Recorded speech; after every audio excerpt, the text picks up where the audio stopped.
Rezultat, kakršen se nakazuje, ni bil tisto, kar smo si želeli. Prepričani smo tudi, da ta rezultat ni tisto, zaradi česar je Slovenija šla na predčasne volitve. Ne zaradi vrstnega reda, ampak zaradi razdrobljenosti, ki bo zelo otežila sestavo trdne koalicije in trdne vlade. In zelo verjetno se Sloveniji obetajo predčasne volitve pred koncem rednega mandata. Žal, nismo dajali praznih obljub. Vemo, da v kratkem ne bo možno dvigovati standarda, tako kot so bile nekatere po našem mnenju preveč optimistične obljube. Je pa možno te težave z trdnim delom in sodelovanjem produktivno reševati in Slovenijo ponovno postaviti na noge, če ne bo izključevanja in če se ne bo ponavljala politika, ki smo jo spremljali zadnja 3 leta. Sicer bo cena ponovno visoka oziroma višja, kot smo jo tudi plačevali.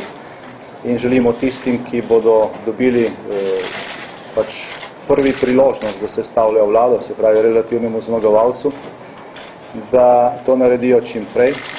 Naš predlog za spremembo ustave, ki bi omogočil enofazni postopek oblikovanja vlade, je še vedno aktualen.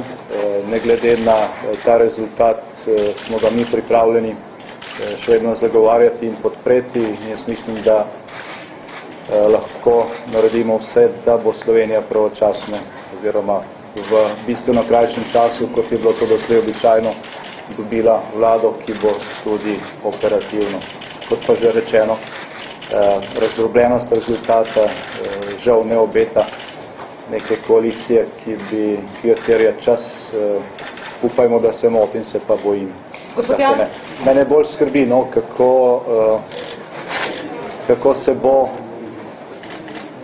bo pač neka sestava parlamenta, ki bo v veliki meri nova, spopadla z razmerami, ki so pred nami. In jaz mislim, da pač za te stvari, ki nas čakajo in za te rešitve oziroma za te probleme, ki so pred Slovenijo, v tem trenutku potrebujemo preizkušene rešitve, izkušnje, mednarodno podporo in vse tisto, kar je pač ponujala Slovenska demokratska stranka.